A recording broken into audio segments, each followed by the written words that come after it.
Hello everyone, welcome. My name's Olivia Ahern. I'm the curator of exhibitions at Nottingham Contemporary. And tonight it's my pleasure to welcome you all to our second series of Five Bodies, an online programme of poetry, writing and text. For those of you tuning in for the first time, Nottingham Contemporary is a contemporary arts centre based in the East Midlands. We work with artists, communities and academics to reflect on contemporary art, society and visual cultures. This is the first session of the new series titled Entanglements, which investigates poetic ecologies in the Anthropocene, aiming to open up new conversations about coexistence, resilience and sustainability. Five Bodies was imagined in conjunction with our colleague Sarah Jackson, who runs the Critical Poetics Research Group at Nottingham Trent University, and Dr. Linda Kemp, a research fellow also at the university. Tonight's event includes AI-driven live captioning, which can be accessed via a link in the YouTube chat. This will open in a separate window on your browser, and within that you can adjust the scale and layout to suit your requirements. Now to our speakers this evening, I'm delighted to introduce Natalie Diaz and Mingya Powles. Natalie was born and raised in the Fort Mojave Indian village in Needles, California, on the banks of the Colorado River. She is Mojave and an enrolled member of the Gila River Indian tribe. Her first poetry collection, When My Brother Was an Aztec, was published by Cooper Canyon Press and won an American Book Award. Her second book, Postcolonial Love Poem, was published by Graywolf Press in March 2020 and was a finalist for the National Book Award, the Forward Prize, and won the Pulitzer Prize for Poetry in 2021.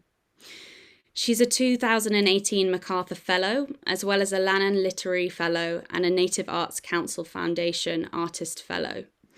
She was awarded the Princeton Holmes National Poetry Prize and a Hodder Fellowship. She is a member of the Board of Trustees for the United States Artist, where she is an alumni of the Ford Fellowship. Diaz is director of the Center for Imagination in the Borderlands and is the Maxine and Jonathan Marshall Chair in Modern and Contemporary Poetry at Arizona State University. Joining Natalie this evening is Mingya Powles. Nina is a writer, poet and maker from Aotearoa, New Zealand, currently in London. Her poetry collection, Magnolia, from 2020, was a finalist in the New Zealand Book Awards and the Forward Prizes. She is also the author of several zines and pamphlets, as well as a food memoir, Tiny Moons, from 2020, and a collection of essays, Small Bodies of Water, from 2021. The event this evening is titled River Mouth. Natalie and Nina are going to read for around 10 minutes each, and then they'll be in conversation together before giving us a final reading. As always, if you have any questions, please send your thoughts through the YouTube chat, and I'll field these to our speakers towards the end of the event. To begin with, Natalie and Nina would like to pose a question. What is a body of water that is meaningful to you? We'd like to invite you to post your responses in the chat. I'll now hand over to Nina for our first reading.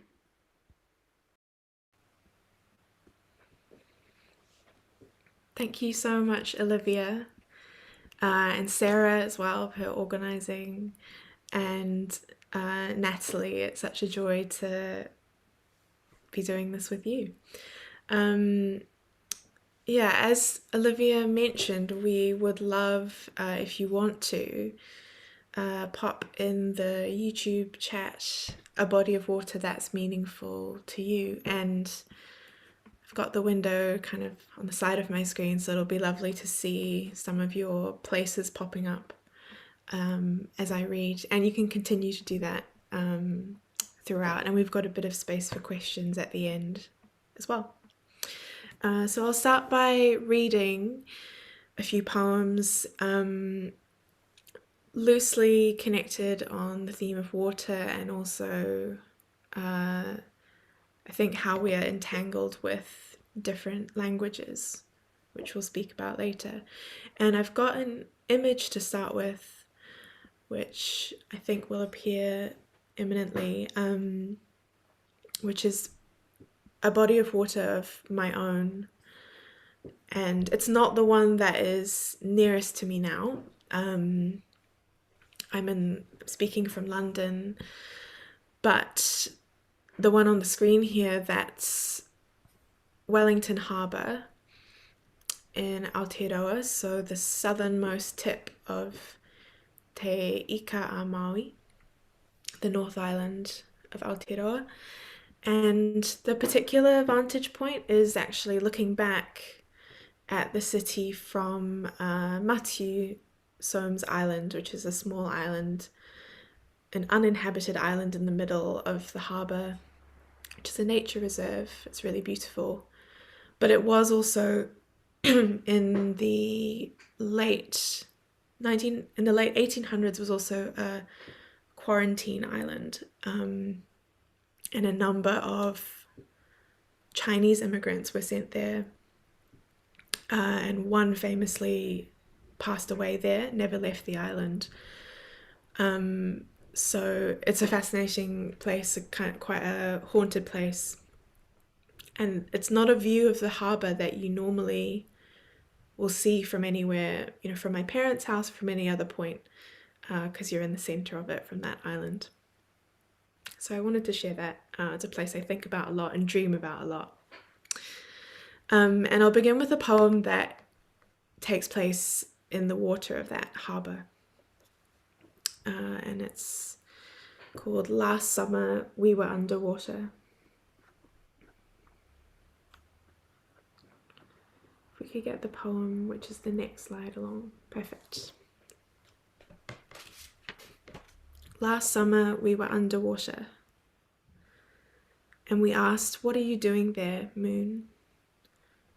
Our bodies neck deep in salt and rain. Each crater is a sea, you said, and dived under the sun. Before I could speak, water rushing over your skin. The place where chocolate ice cream had melted and dried there like a newly formed freckle on the surface of us. And the islands crumbling apart softly over sea caves somewhere, opening my mouth into the waves to say, "You are, you are, you are."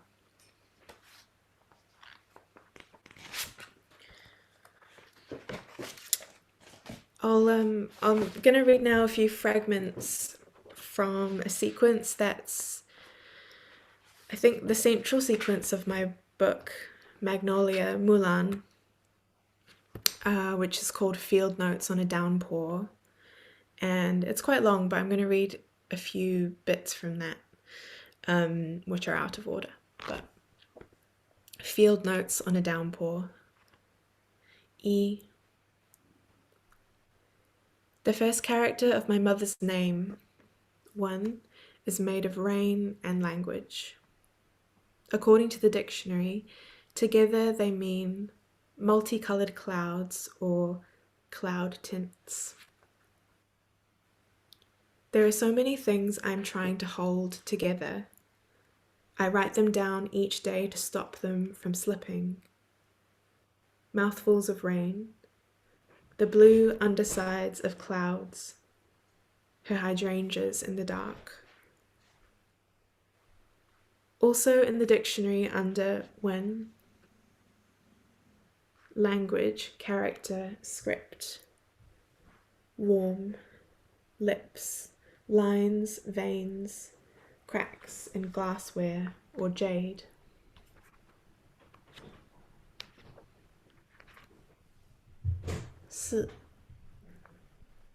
It was the summer of the watermelons. They were everywhere, tumbling out of fruit shops all along the footpath. The ripest ones split open in the gutters. Every day there is another downpour. More than 100 characters share the same sound. Zong, assemble, put together, always, footprint, trace, the uneven flight of a bird. In the morning outside your apartment, the wet leaves from last night's rain had already been swept away. Wu. The lady at the fruit shop asks me how I can be half Chinese and still look like this. She points to my hair. We come up against a word I don't know. She draws the character in the air with one finger, and it hangs there between us. Jan. Curl. To have tender feeling for. To abandon. A net for catching birds.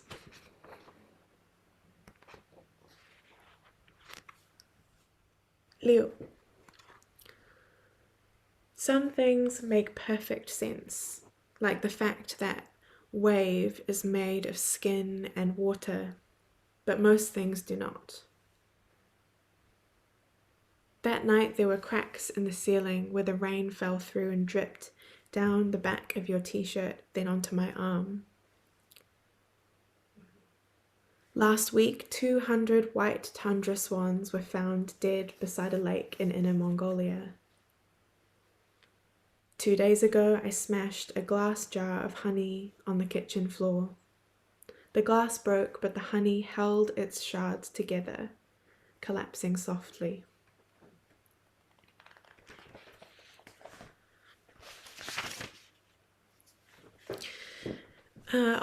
I'll read one more poem, which is a bit newer, something that I worked on in 2021, last year, for Dead Women Poets Society, which is an amazing poetry collective. They try to resurrect past women and non-binary poets in the events that they do. We had an online seance, and I was commissioned to respond to the work of the Korean American artist and poet Teresa Hak-Kyung Cha, whose book Dictate came out in the 80s and is a really strange and fascinating and rich text. And I don't think I'll ever fully understand it. But I made this zine called Seams Traces because I became interested in the fact that Cha worked in the costume department at the Met in New York not long before she died. She was killed, actually, and sometimes her death, very often her death, overshadows the work that preceded it. So I wanted to write something about that complicated feeling. But I'll just share one poem from the zine. This is it here, and it's quite small and it folds out, a little show and tell. But this poem is called Snow Language. Your handwriting resembles mine. Small looped threads, I touch them. Entering Dictate, I pass through veils to enter a landscape of dust and lunar snow. You speak in remnants, gestures, utterances. Ghosts are not enough. Memory breathes. You wrote to your mother from Seoul. Every bird that migrates north for spring and south for winter becomes a metaphor for the longing of return. Your mouth opens. The sky opens. Fragments float down. Snow gloves, snow geese, snowdrops from heavy clouds. Language of spilled water, language of mist. Before snow, after snow, snowshoes. Language of white cloth, of commas. Bordered language, demarcated language. Snow blindness, snow-capped. Swallowed language, folded language. Snowy owl, snow pea, snowdrift. I am trying to listen to the silence. Snow mother, snowfall, snowfields. Your language of women is the language of snow. Thank you. I'll pass over to Natalie, who will read. Gracias for having me. I'm joining you today from, luckily, I'm able to be in my homeland, so Akama Atam land. Gracias to Olivia and Sarah. This is a really beautiful energy and space you all have created, and it's definitely changed my week. So I was lucky enough to be with some of your poets and writers yesterday, and yeah, I'm still tinkering with lines I wrote alongside that group. So I really appreciate it. Also, gracias for bringing me in periphery and to be alongside Nina. It's been really lucky to begin what feels like an opening of the ways we might converge and diverge, not just on the page and work, but as poets and writers and language makers and language wanderers alongside each other. So I appreciate that. One of the ways that I have come to this, always, of course, because I'm in the desert, and also I'm in a desert with a river, which people sometimes don't associate that. And my river is one of the most endangered rivers in the United States. If you were to Google the Colorado River, you would see that it's in a space. It's the lowest our reservoirs have been. I better start a timer, or I'll go all native on you and be talking forever. And so I think a lot about ocean and ancient ocean, because my desert was an ancient ocean. I think we forget a lot that the land emerged from the ocean, that body, that life was here long before us and somehow imagined land and somehow imagined us on it. And so it feels very important to think alongside Nina and her work, and to think about the importance of diaspora and movement as well. So I'm going to read two poems to begin with you all. I'm going to read a poem called Lake Loop, which is very much about water and just a kind of meditation toward water. And then I'm going to read a newer poem that I will be taking advantage of you all, because me reading it here is going to help me revise and edit it a bit. It's a little bit more centered in my desert. So Lake Loop. Because there was yet no lake, into many nights we made the lake a labor and its necessary laborings, to find the basin not yet opened in my body, yet my body, any body, wet or water from the start, to fill a clay. Start being what it ever means, a beginning. The earth's first hand on a vision quest, wildering night skin fields for touch, like a dark horse made of air. Turned downward in the dusk opaquing, a hand resembles its ancestors, the war, or the horse who war made. What it means to be made, to be ruined before becoming. Rift, glacial ablation and breaking, lake hip sloping, fluvial, then spilled. I unzip the lake, walk into what I am, the thermocline and oxygen. As is with kills, rivers, seas, the water is of our own naming.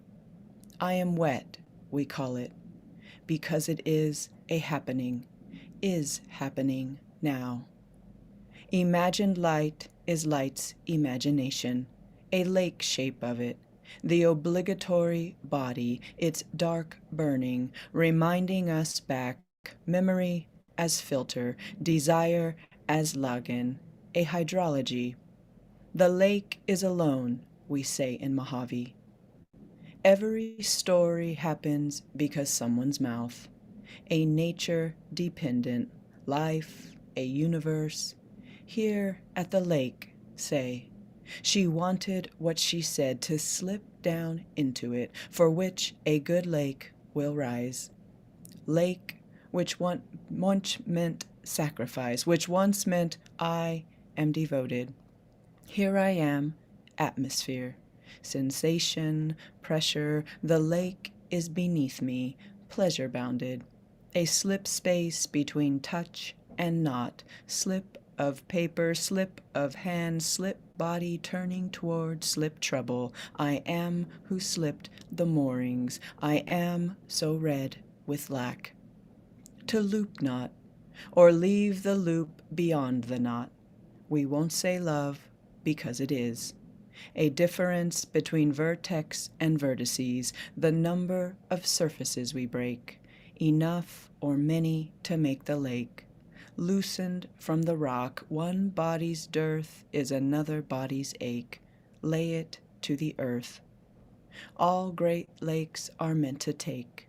Sediment, leg, wrist, the ear, let down and wet with stars, dock lights, distance but wanted, to be held in the well of the eye, woven like water through itself in and inside, how to sate a depression if not with darkness, if darkness is not fingers brushing a body. Shh, she said. I don't know what the world is. I slip for her, or anything, like language new each time, diffusion, remade and organized, and because nothing is enough, waves, each an emotional museum of water. Left light trembles a lake figure on loop, a night loop. Every story is a story of water, before it is gold and alone, before it is black like a rat snake. I begin at the lake, clean once, now drained. I am murk. I am not clean. Everything has already happened. Always the lake is just up ahead in the poem. My mouth is the moon. I bring it down, lay it over the lake of her thighs, warming, lamping, axe, hewing water's tender shell, slant slip, entering like light, surrounded into another skin, where there was yet no lake. Yet we made it, make it still, to drink and clean ourselves on. Then maybe this poem is too long, so I'll read another poem and then I'll stop there. So I'm going to read a poem from Postcolonial Love Poem.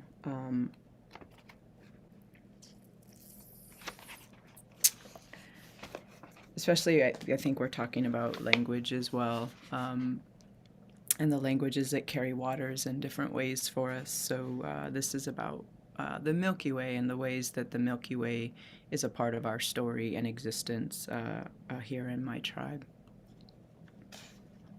How the Milky Way was made. My river was once unseparated, was Colorado, red, fast flood, able to take anything it could wet in a wild rush all the way to Mexico. Now it is shattered by 15 dams over 1,450 miles, pipes and pumps filling swimming pools and sprinklers in Los Angeles and Las Vegas.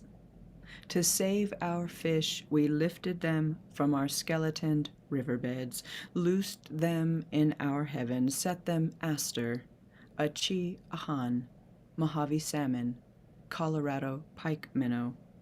Up there they glide gilled with stars. You see them now, gold, god large, green sides, lunar white belly to breast, making their great speeded way across the darkest hours, rippling the sapphired sky water into a galaxy road. The blurred wake they drag as they make their path through the night sky is called a Chiahan Nunye, our words for Milky Way. Coyote too is up there, locked in the moon after his failed attempt to leap it, fishing net wet and empty slung over his back, a prisoner blue and dreaming of unzipping the salmon's silked skins with his teeth. Oh, the weakness of any mouth as it gives itself away to the universe of a sweet milk body. As my own mouth is desired and dreamed to thirst the long ways, the 100,000 light-year roads of your wrists and thighs. I'll stop there.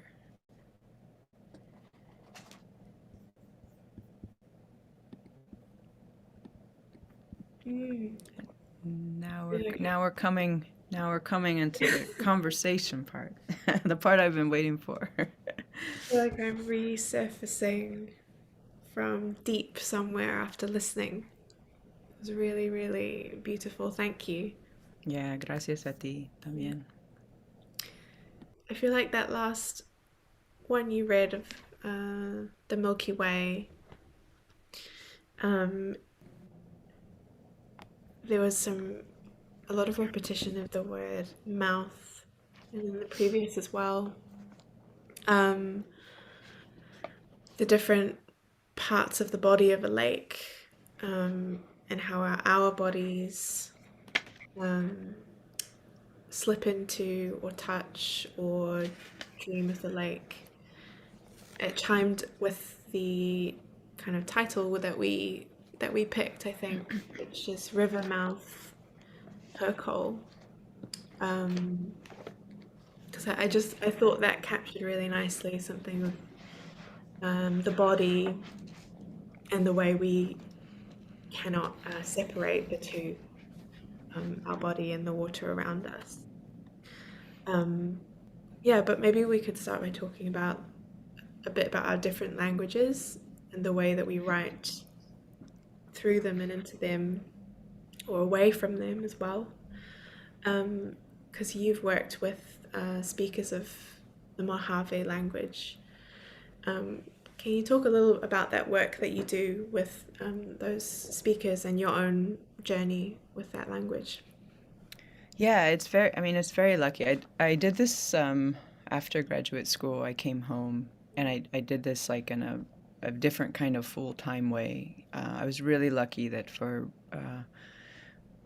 5 to 7 years, but 5 solid in this particular way of, I was almost immersed in the language because I spent every waking hour with my elders, and they wake up very early. So it was one of those situations where no matter how early you're always late because they were already awake. And so, one of my best friends and one of my teachers, Hubert, is a singer. So he sings the sun up, which means he gets up early, and I could just never quite make it there on time. But it was a really beautiful. Language is a relationship, so it's a really beautiful relationship. But it's also made me more of who I think I would ever have been without my language, and it's taught me a different kind of, patience or slowness. In some ways, it pulls you out of time. And it also it threads a different kind of loss into you, and I think as you work with language too, it's such a gift when we gain, and then there's also the loss that's simultaneously happening of those things.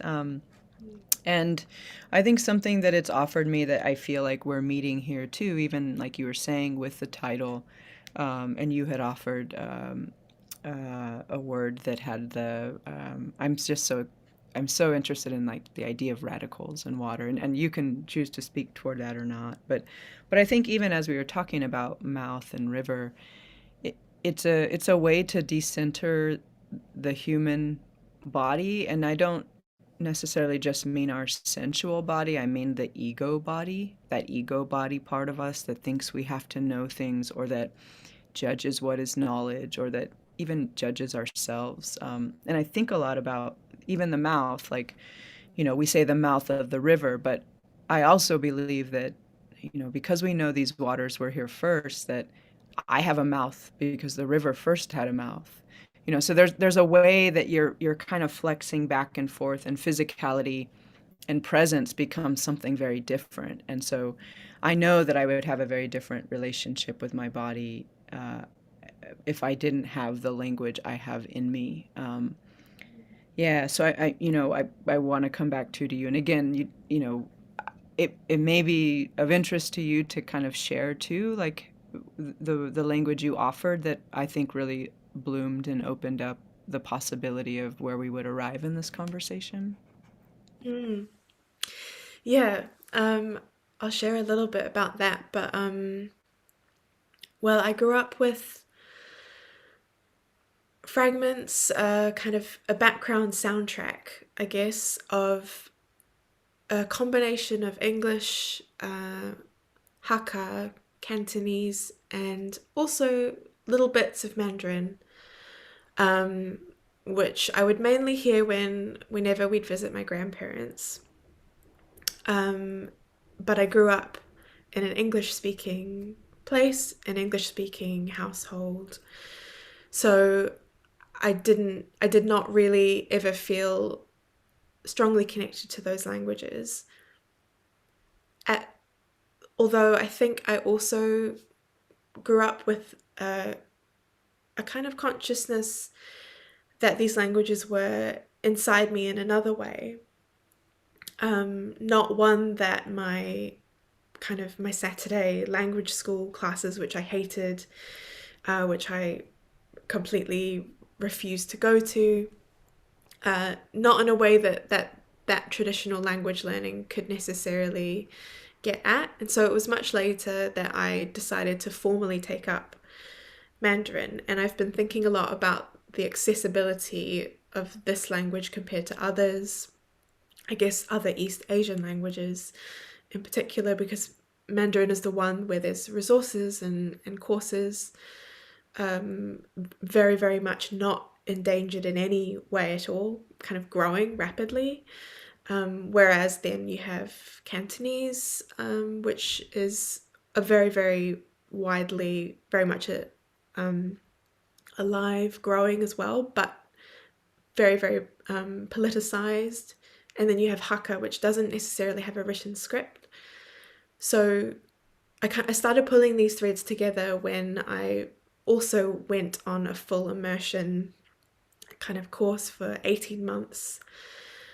But I found myself continually looking back towards poetry for a more playful, a more tender, kind of a slower and kinder way of engaging with language and pulling the pieces apart and weighing the pieces like in my hands or in a poem in a way that like memorization and drills was just not going to give me. And yeah, so I think that's where I started to become interested in decentering English as the kind of the center of my linguistic universe, which it is, but I think that I have a physical knowledge or a different kind of fluency of these other languages, which are also a part of me. But it's definitely taken time, and so many of us have this shame and this guilt when it comes to language. So there is always that loss, like you said, and this feeling of fluency being a very unstable notion. Like what does it mean to be fluent? It could mean so many different things, and it could change day to day depending how we feel in our bodies when we wake up. Or it feels like it's within reach, but it could just slip away like at any moment. So I became really interested in this unsteady ground and this in-betweenness, which I think poetry gives me. I think it's a lucky thing actually, like the in-betweenness, because I think that is one of the largest problems for me with English is that it's such a powerful structure of knowledge, Mm. and it has told so many of us about ourselves. And so for me, I mean, I feel like my Mojave language works differently in that, I mean, my teacher Hubert is one of the most curious people I know, even about like his own language. But of course, like he was just told not to speak it and then given English, which was like, this is what things mean, versus this is how things feel. And as you were talking about like taking it apart and the piece is in your hands, like that, like, and as you say, like that is poetry. And I think that's where the physicality I find often missing in English that I'm able to take from Mojave into English, is that I love to take apart the words, and so for me, etymology is not just the OED.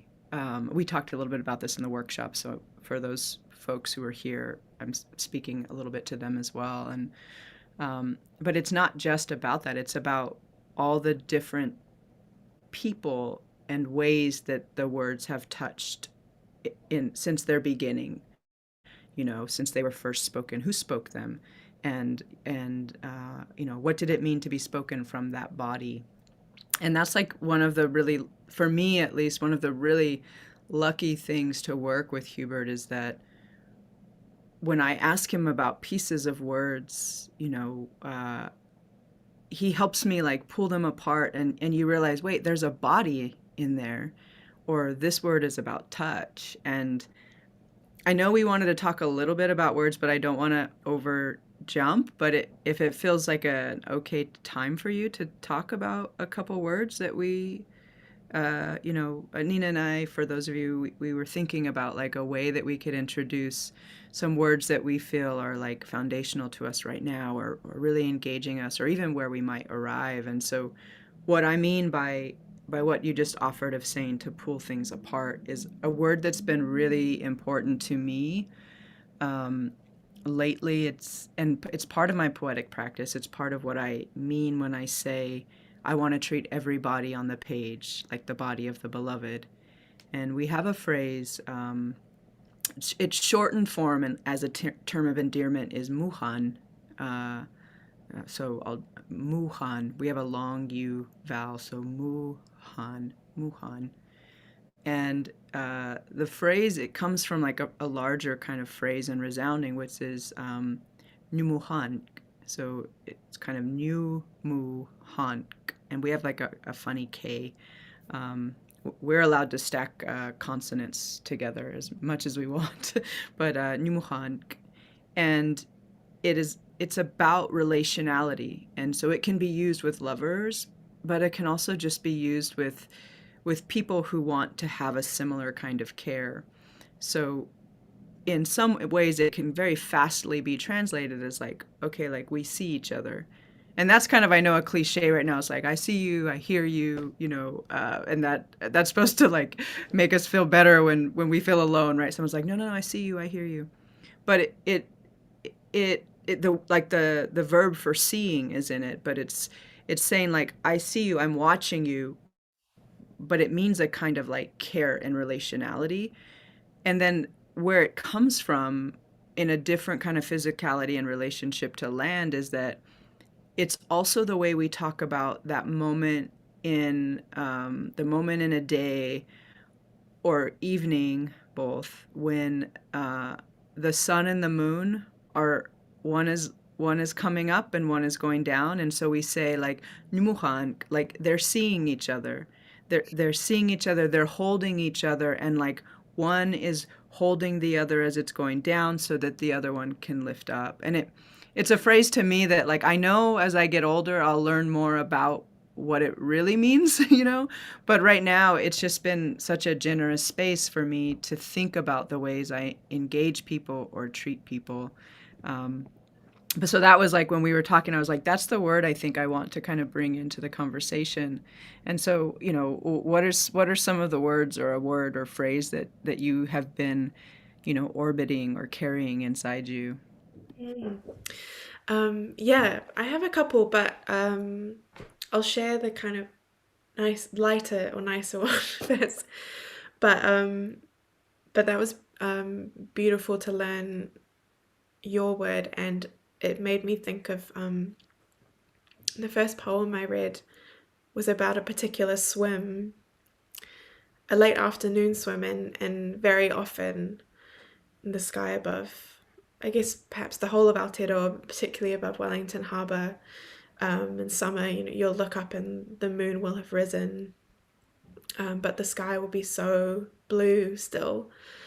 And that's a particular kind of Wellington feeling that I really miss and adore. So that made me think of that, which is beautiful. Yeah, my word is an English word, and I think I often, just as I have kind of shame and guilt around my scraps of other languages, I often feel that way about English. I'm like, oh, I'm kind of stuck in English, but also it's our shared language, and the language that I'm writing in, and the language I grew in. So it definitely, it is who I am. But yeah, my word is simple, I guess. It's harbour. I love that it's both a noun and an action, to harbour something. I keep having dreams about a harbour. I guess it's a recurring dream. My therapist knows as well. But they're not always bad dreams, but very often I'm standing on the edge of it. And Wellington Harbour is curiously round. You could stand on one side of it and you might think you're on the edge of a lake or a crater, because it was a crater, or rather it is a crater. So it was a dormant volcano. I think that's right anyway. But yeah, there's a very small opening of the harbour, which we would call the harbour mouth, but you can't always see it, so there's a sense of enclosure. But it's also volatile. You can feel quite exposed. So I'm interested in the word harbour as, I guess, there's a lot of like metaphor words going on here, but as a vessel, or as something that can hold you, a shape that can maybe contain all complications, all these in-between feelings at the moment that I'm encountering in myself, of this strange time of transition at this very odd, still in a pandemic, but some wanting to be moving out of it. And so, yeah, I'm feeling a kind of a closeness with this word, and I just double checked, because I have to do that. I double checked the Mandarin word for harbour is of course gang, G-A-N-G, gang, and the character does of course contain the water radical, which is 3 drops of water, and so it's part of the kind of the water radical vocabulary that I'm often thinking about, which I became a bit obsessed with when I first started learning or relearning Mandarin. And it was just as simple as a way of helping me get into the language, and to try to, because I was constantly getting lost. And so a way of separating the words was categorizing. And radicals is a really useful way of doing that. And there's hundreds and hundreds of water radical characters. And of course, harbour, it makes sense that harbour is one of them. So that's mine. Yeah. Well, I'm really struck too by harbor, right? Because again, I think this is like another example of what the land and the water teach us. Because I think harbor, harbor is our human word for what this crater and this land offered. So as the ships were going out, so I'm interested too, because harbor again it's more related to human indwelling versus related to water. But I also love how the word has the the water radical in it, because I feel like the English word doesn't, as far as I know etymologically, I might be wrong, but the English word doesn't hold water in it. And yet the word that you introduced to us and that we were using as like the opening to our conversation does hold the water in it. And so I just, it feels to me just kind of like this beautiful cycle of returning to, I mean, I think the word you'd used when we talked earlier was like elements, right? So the ways that even though sometimes like our languages can dislocate us, we can also build them or return them so that we are also returned back to those elements and to those lands and things. And yeah, and I've been thinking since we talked the first time that just about the wind. Like, it was barely windy here, and I was like, I can't complain about the wind because I've heard of the wind where Nina comes from. So Yeah, absolutely. And I think harbour also has a particular colonial connotation, particularly in Aotearoa and many parts of Asia and the Pacific, which is such a core part of my lineage and my current way of being. The way we as humans congregate around bodies of water by building harbours or bridges over rivers and so on. I feel like that is something that I'm constantly, whether I like it or not, I'm confronting, particularly now living in somewhere where I never thought I'd live, to be honest, when I was younger, which is the centre of empire. It still is, and it's an unavoidable fact when you walk out in the street. But yeah, to be living here and then writing back to these other places, other colonies, is, yeah, something I think reading your work and reading just the way that you write about water and the body has, I think, really fundamentally changed and altered the way that I then view the world as well. And so, yeah.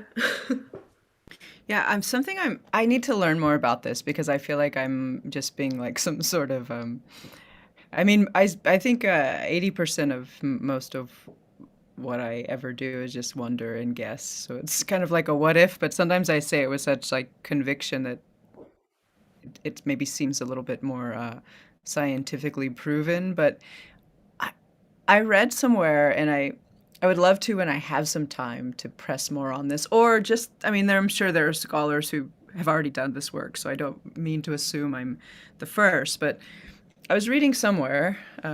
That's how you know things are going awry. As soon as someone says, "Well, I read this somewhere," because who knows where the source is. um, but that the Latin language, and so of course moving into the English language, but that I'm paraphrasing now, so I'm paraphrasing and philosophizing at the same time, but that it was a riverine language, like it is. It grew from a land of rivers, and and I think of like Alice Oswald's work, for example, that my students and I spent a lot of time with this past semester, but yeah, and so I mean, I think like the English language, like you were saying, it's also our language, and I think it's beautiful and it's quite capacious. I think it can be more beautiful and more capacious when we enter our other languages into it instead of simply translating. But it has a real like capacity to hold and carry and an image water. I'm always like searching and looking at the words, and in the workshop yesterday, one of the things that we talked or that I showed was just a list of. I use the digital OED because it produces that side list of words. But I put in river for them so they had like just all the words in which river is uttered. Sometimes compound words, sometimes like, phrases, and then also hydro. And like the language is so beautiful and so active. And so I was really just interested in I'm interested in that, and I want to know more about it because I think I'm always looking for ways to introduce, and this is one of the reasons why I think your work is so compelling to me and like such a kind of a pathway that I want to be able to continue going down, because I think bringing in our languages, whether they're in pieces or phrases or words, they resound, right? Because it's language is physical, so it's like putting those languages together to touch and see like, well, what's the third thing that might happen, or the fourth language or words that might come about. So that's been really lucky. But yeah, I don't know if anyone out there knows more about how to connect Latin back to rivers, but I have a lot of faith in it. So Yeah, I love how you said the language is touching, and then that creating a third space, or a happening, right? Like you write, a river is happening. It's happening now. I feel like we are often talking about a language's or a poem's capacity to hold as much as we ourselves are carrying or holding. And for me, I don't know about you actually. I haven't asked you this, but about swimming. Are you a swimmer? Because I am a swimmer, and it's in water where I can feel yeah, that lightness, of no longer thinking about being seen or not being seen. Another connection there to the word that you brought us, because maybe being held then by the water is enough, and that's really beautiful. But then how to write about that without constantly feeling the loss as well, the loss of a river, of these bodies of water, is something I really struggle with. But it's poetry, I think, that gives me the capacity to just to hold enough.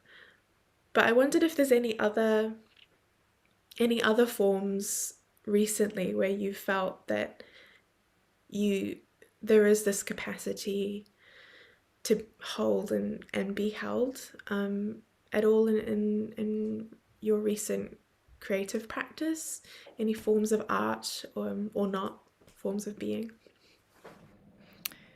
yeah, one, I'm not a very good swimmer. Which is crazy because I grew up on my reservation. The river is like in our backyard, but I was always playing basketball. So my brothers and sisters would be at the river, and I would be out playing basketball. But our river is also very cold, so it's like 52-ish degrees year round.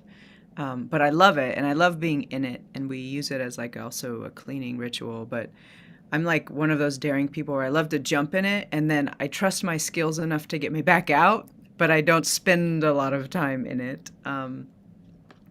But one of the things that I've been really excited about in working lately, and I'm using this term very loosely because for me it is another way of language, but I've been doing a lot of like film work, and by film work I mean not even to introduce director producer words in it, but just like taking some cameras out. I mean, we've even used drones, which I am still wrestling with the ways I think about that, but just going out on my river and in my desert and in other desert rivers here recently.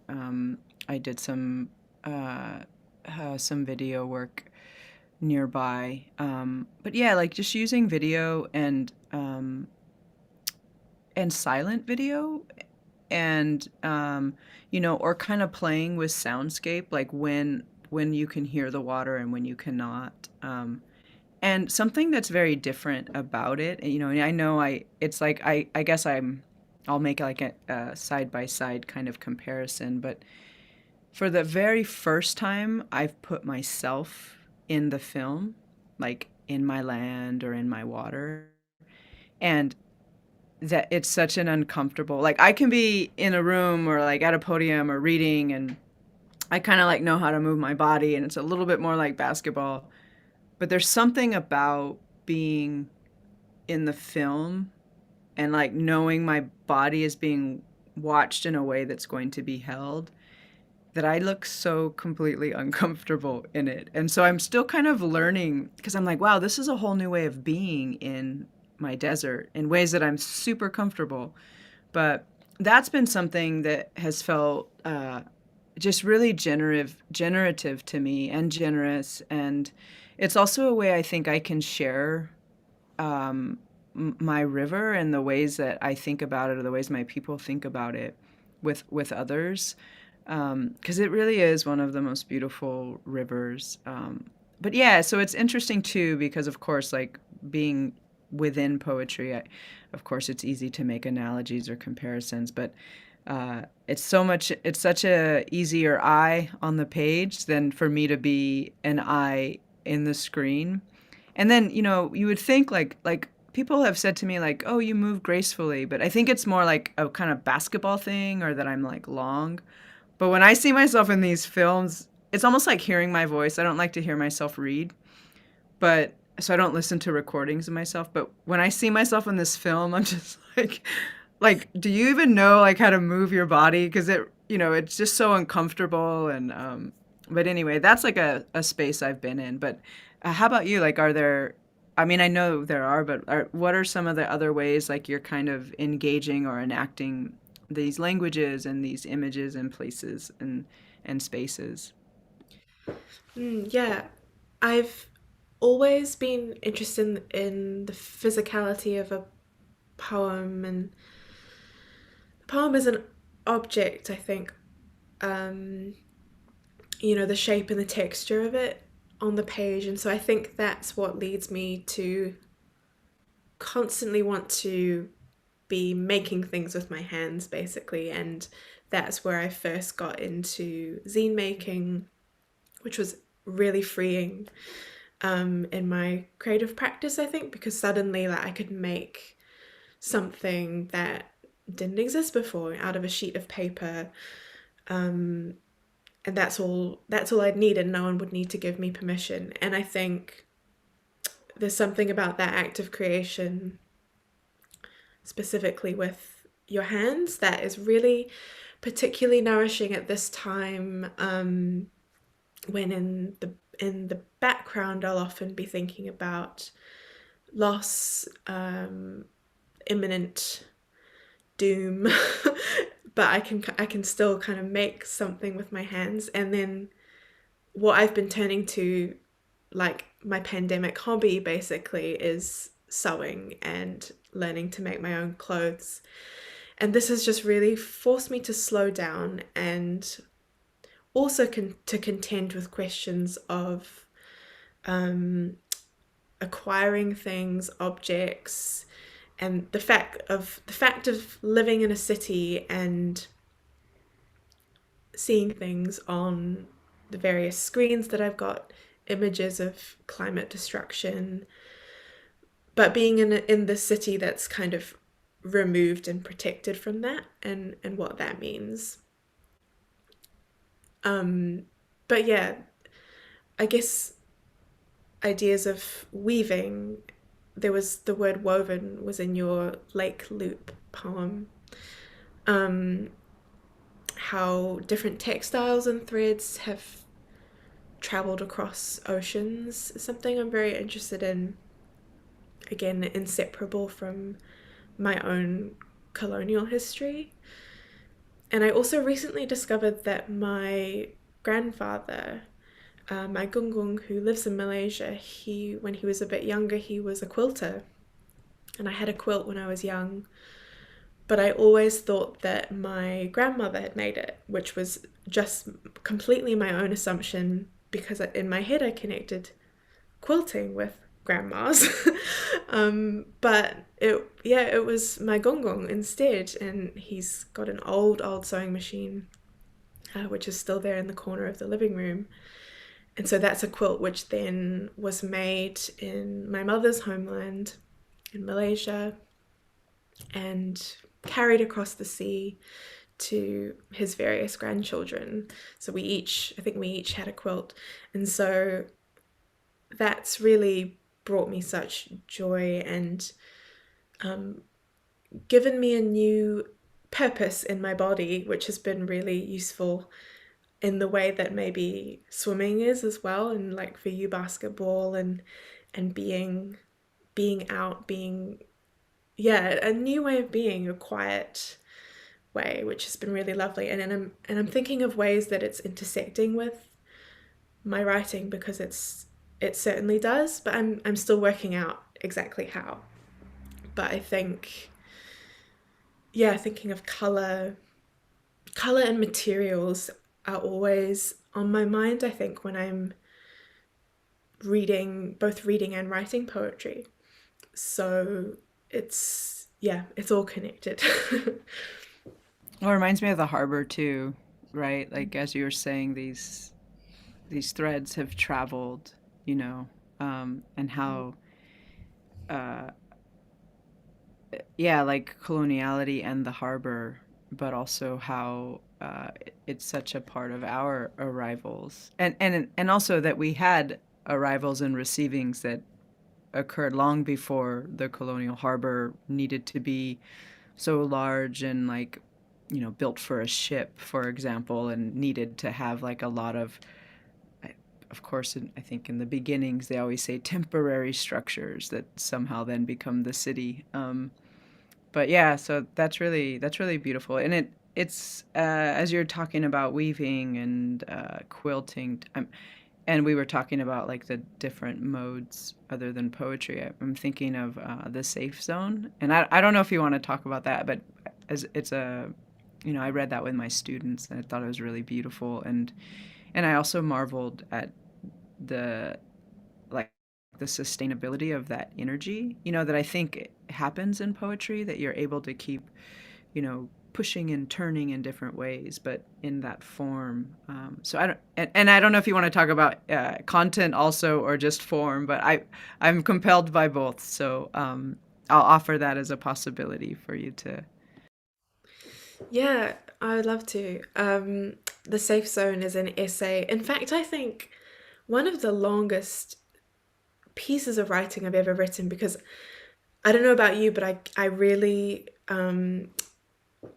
I turn to poetry partly because I have a short attention span, and I'm like, I want a fragment, and I very often think of almost any project that I'm coming to as an assortment of fragments, and I can really only start that way by going, what's the first fragment, and then how can I just kind of loosely weave them together. And so it's poetry that gave me that, I think, and then that's then how I've started to think about prose. Like the shape and texture of an essay, how it can move down the page or down the screen just as much as we would think of that for a poem. And I think it's actually some of your prose poems that have definitely helped give me that flexibility, that malleability, thinking of the length of a line. And I think sometimes in writing prose, I'm just feeling like I need to write a longer line. And then that will give me a different momentum, a different energy, like you said. But yeah, that piece in particular, which begins and ends with whales, with orca, it was a strange one. I didn't know how it was going to come together. But I've long been obsessed with killer whales since I was a kid. And I kind of, I feel that my alternate career, might be like marine biologist. but I never knew how to channel that energy into my creative work. And I've definitely found ways now. I've got lots of whale poems.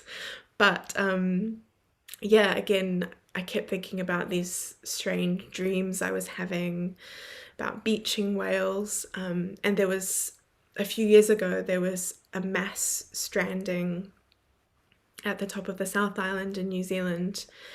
And I feel like every time this happens, there's articles pop up, like why do whales strand, and the various destructive disturbances that are happening in the waters surrounding these areas, particularly like shipping lanes, right? And this is not new, though. There's also a strange ancientness in the way people talk about whale strandings. But yeah, I became very obsessed with this and obsessed with captivity. And so all these things came together and became a way of me writing about my anxiety. And that extended to climate anxiety, but also just very much bodily. Yeah, all my various obsessive patterns of thinking, very often about the elements actually, and weather,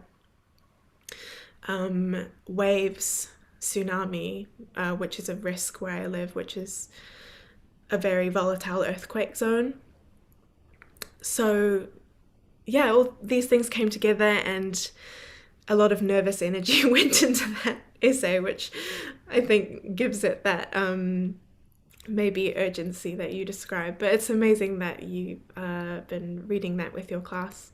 And yeah, I think, yeah, reading your prose poetry, I think, has given me a lot of openings into exploring form. Yeah, it was lucky, and I remember thinking at the end, one, I think I didn't realize how long it was. I mean, as I was reading it, because again of that energy. So I want to ask, well, one, after I was done reading it, I was like, I'm not sure if this is like something that tourists would make tourists want to go there, or would make them not want to go there. Because I was thinking of like the earthquakes and everything. But I want to know, just like when you swim, do you swim laps? Because, as you were talking about swimming, there was just something about it. Like you could feel like the length of where you were going. And then suddenly it was like it was back to this, not a beginning, but to just kind of an energy that it had built, but was able to return back to, and then like extend out. But so I don't know, like because I definitely feel the basketball in my work, like a kind of momentum. So, and I mean, you don't have to spend too much time on this, but I'm just wondering, like in your swimming, like, is it laps, or do you just go out distance, or? Wow, yeah, I love this. So not really, no, not laps, but where I swim here in London, which I haven't in like a couple of months because I'm not such a good midwinter swimmer, but there's a women-only swimming pond on Hampstead Heath, which I've written about a lot. And I do swim that in a loop, and it's like maybe a 10-minute loop. And yeah, and that repetition definitely allows for that kind of meditative thing that you get from kind of that kind of exercise, I guess. But interesting, it's not a perfect circle. You're swimming the border or the perimeter of a man-made body of water, which is interesting, and you're swimming amongst the ducks, sometimes swans, sometimes herons, which is really lovely, and kind of strangely peaceful in a city like London. But then swimming in Wellington Harbour is really different. I think I'm very often going out and then swimming parallel to the shore, partly for safety, I guess, because there's quite of waves and winds, and that way you're kind of, yeah, for me anyway, I'm not like getting too far out because I'm not a brave swimmer. I just kind of go in without thinking, and then like paddle a bit, splash around, and then yeah, and then make my way back. And it's very cold as well, always. It's never ever warm. So yeah, so I realized in saying this, what I'm describing is kind of tracing the shape of the shore very often, following the line or following a loop, which is really nice. And I'm going to be thinking now for a while, how do these shapes and how does swimming strokes come into my poetry, which I love. So thank you for that. Great. I'm wondering. I know we were going to end with reading, but I'm actually forgetting if we were going to do questions. So I just wanted to do a quick check-in and see where we were and how we wanted to. Yeah, maybe we could see if there's any questions, or if Olivia wanted to ask us anything, and then we could maybe close at the very end with our poems. This is the first time I've been like, you're making me more responsible. This is the first time. This is the first time suddenly I was like, oh, let's make sure we stay with the schedule.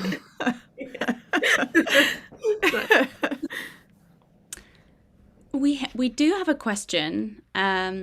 We have a question from Helena, which is directed to you, Natalie. Helena asks, you have spoken a little about the physicality of language and also mentioned you're a basketball player. I'm wondering if or how this may inform your poems or the process of writing.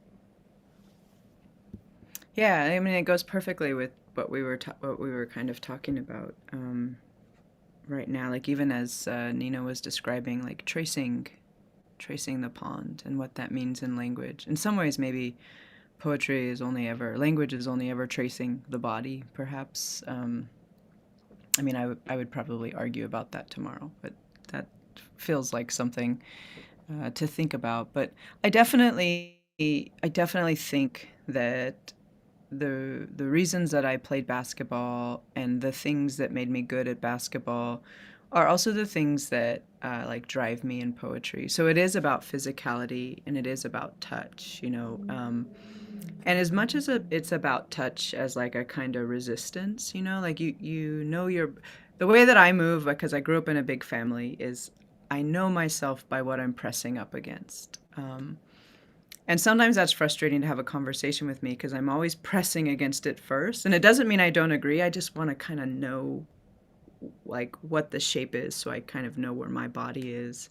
And it's also very much about spacing, you know. And so there's something I think that poetry holds that is about tension, but I'm not only writing, and at least I want to make sure I'm not only writing against some things, especially like as a native, as a queer person, as a Latinx person.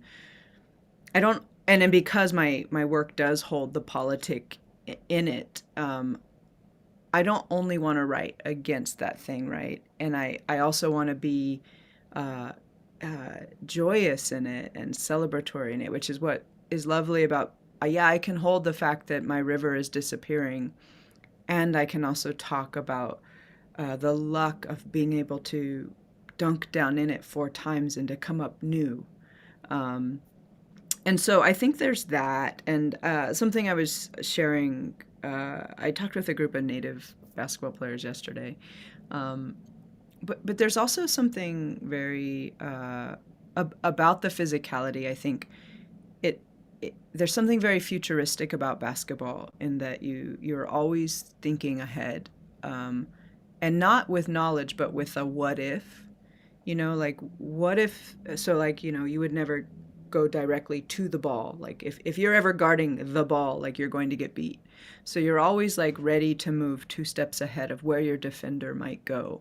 Or if the ball passes, you already know like how you're going to move on the court, which, you know, we could make a kind of generic court page, but I think it's bigger than that.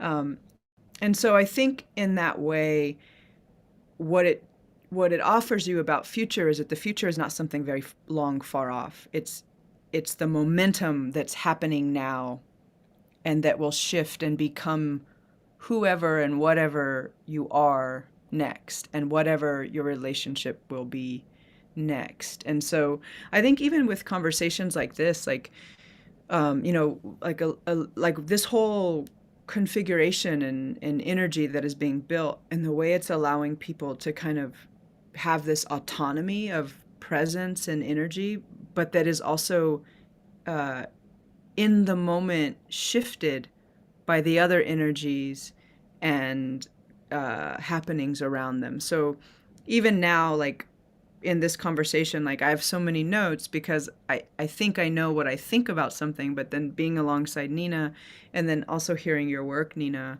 um, yeah, so I think basketball is to me one of the closest things to poetry, and I think the way that I tend to write is still maybe the way I tend to do everything because I was built by basketball in a way is like physical. So when I write, I'm like what's that word? Or like often I have to like catch myself because when I hear people read, I'm like like I kind of am looking for that physicality.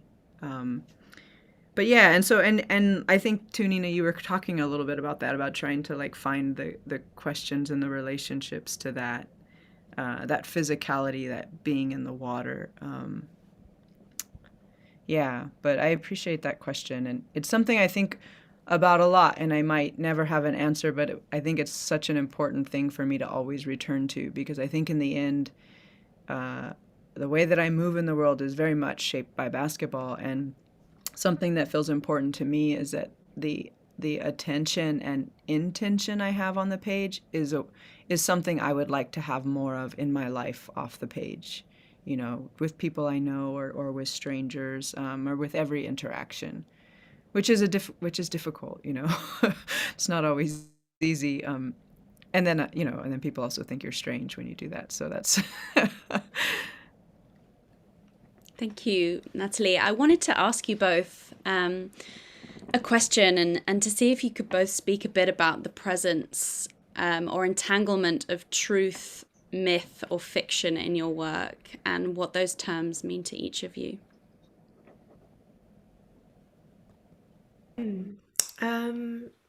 Yeah, I do think about how I'm telling the various stories that make me and make my family, and I'm very, very often writing memories. And I guess I started out writing, I started out thinking of myself as a writer in a creative nonfiction workshop. So very early on, there was this kind of delineation of writing that is true and writing that is not. But for me, I don't know if in my creative practice, I don't know if that's so useful for me in the way that I'm always like resisting anyone kind of categorizing not just my work, but of course me and myself. I'm reading at the moment a novel by novelist and nonfiction writer Alexander Chi, and he's got a line which I which I underlined. I mean, I underlined a lot of his writing, but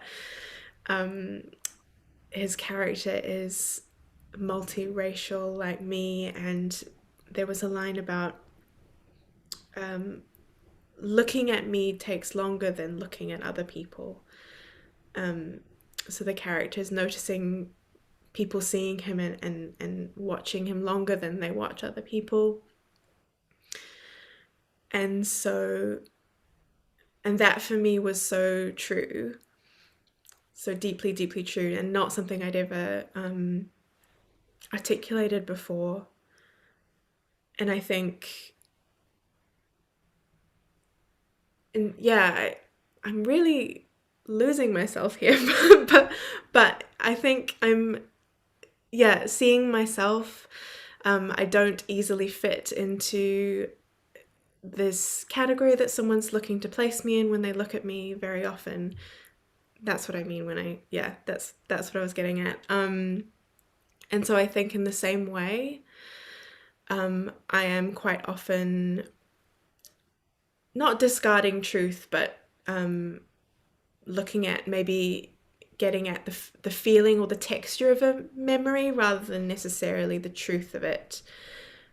Because very often I think what things I do remember might actually be that I'm remembering a photograph and that kind of thing. So I'm really interested in that and how we end up telling these stories about ourselves. For me, yeah, I don't know if truth is such a useful thing for me to be holding myself against when I'm writing. Yeah, what about you, Natalie? Yeah, I appreciate that question. I think it's so important as well, right? I guess I think that language itself is not responsible for truth. I think maybe right now, as you're asking, Olivia, like I wonder if language is capable of truth. Um, and I think poetry certainly cannot tell the truth. Many people will argue with this, and I welcome because I'm just this will be the beginning of a wonder. I really appreciate the question, but I think poetry is not capable of it, and I don't think it needs to be. Like I don't think that's why it happened. I don't think that's like why we're drawn to it and why we're drawn to one another's works. But I think the responsibility is ours as humans, right? Because I don't think, for example, that there are animals out there wondering about truth, right? Like it's our responsibility and not in language, but in our practices, in our actions. And I realize, of course, like I believe language is one of our practices of emotionality, relationality. Um, and maybe this is where I'll bring myth in, like why I think myth is so important. Like I have a line in my work, and I'm sure that this is a line that many other people have used in different variations, but I say, America is my myth.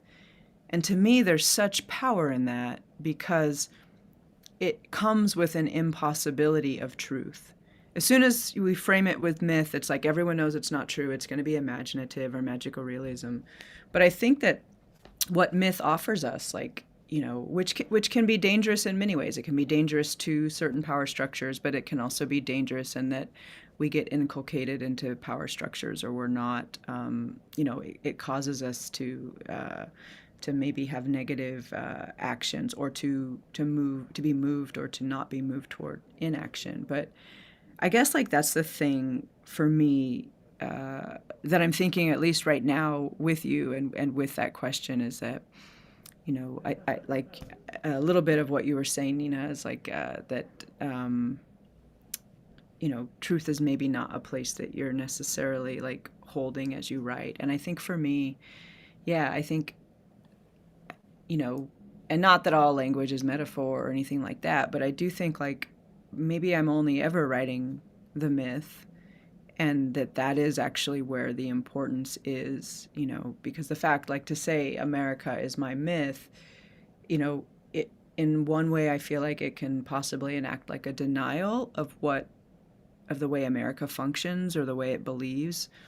But it also offers like this field of possibility that says, well, I can still imagine into it and beyond it and through it. But yeah, that's a very generous question that I will be thinking about for a while. I know I left fiction out, but yeah, that's like the start of like 4 or 5 essays. I think that everyone out here should. I think that'll be the next anthology, is built on these questions. But it's a beautiful question. Thank you. Yeah, thank you both for your answers. I'm conscious of time, and I know you both wanted to share or read something just before we close the event. Nina, shall we move back to you to share first, and then we'll move on to Natalie? Yeah, thank you, Olivia, for your question as well. This has been a really lovely space this evening to be held in, actually. And I'm gonna bring it back to the harbour because this poem which is called The First Wave, is about that same harbour where in 2013 there was an earthquake. Thankfully not a very serious one, but it did trigger a tsunami evacuation warning across a large part of the lower North Island and northern South Island. But I wasn't there at the time. I was in Shanghai in my dorm room listening to the radio for updates, which was a very strange, disembodied experience. And so this is a kind of found poem of the radio announcements that I was hearing. The First Wave, 14 November 2016. They request that we inform you immediately. You are standing on soft ground. The ceiling lights are swinging in the background. The waves crash, then dissipate. The first wave may not be the largest. This is a flow-on event, so do not go near. Do not stay and watch the land slipping. It has triggered other faults like a network of nerves, and the seabed has risen out of the sea. There are visible ruptures running along the landscape. This is a flow-on event, but the moon does not cause earthquakes. The ceiling lights are a typical pattern of aftershocks, and they request that we inform you. You are a visible rupture running along the landscape. Do not stay and watch your nerves slipping. There will be strong currents in the background. The moon has risen out of the sea. The first wave crashes, then dissipates. You are standing on such soft ground. Thank you. Gracias, Nina. And I'll finish, we've talked a little bit about grief and like how to hold both. Hold on just 1 second, I'm sorry, give me 1 second.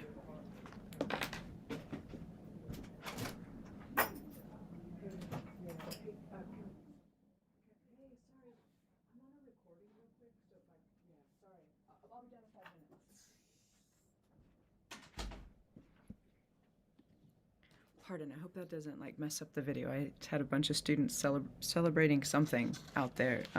I'll finish with this poem, Grief Work. Why not now go toward the things I love? I have walked slow in the garden of her, gazed the black flower dilating her animal eye. I give up my sorrows the way a bull gives its horns, astonished, and wishing there is rest in the body's softest parts. Like Jacob's angel, I touched the garnet of her hip, and she knew my name, and I knew hers. It was auxochromo, it was chromophoro, it was Eliza. When the eyes and lips are brushed with honey, what is seen and said will never be the same. So why not take the apple in your mouth, in flames, in pieces, straight from the knife's sharp edge? Achilles chased Hector around the walls of Ilium 3 times. How long must I circle the high gate between her hip and knee to solve the red gold geometry of her thigh? Again the gods put their large hands in me, move me, break my heart like a clay jug of wine, loosen a beast from some dark long depth. My melancholy is hoofed. I, the terrible, beautiful Lampone, a shining, devour horse tethered at the bronze manger of her collarbones. I do my grief work with her body, labor to make the emerald tigers in her throat leap, lead them burning green to drink from the deep violet jetting her breast. We go where there is love, to the river On our knees beneath the sweet water, I pull her under 4 times until we are rivered, we are rearranged. I wash the silk and silt of her from my hands. Now who I come to, I come clean to, I come good to. Gracias. Thank you so much, Nina and Natalie, for these beautiful readings and conversation. I'd also just like to say thank you again to Sarah and Linda for their collaboration developing the series. A word of thank you also to Nottingham Trent University and the University of Nottingham for supporting our events. And finally, to my colleagues Jim, Helen and Catherine for all of their support on tonight's event. Finally, I'd just like to invite everyone to our next 5 Bodies live reading, which will take place on Thursday, the 10th of March, when we'll be joined by Jason Allen Paysont and Mina Gorgi. Thank you again, Natalie and Nina. See you all soon.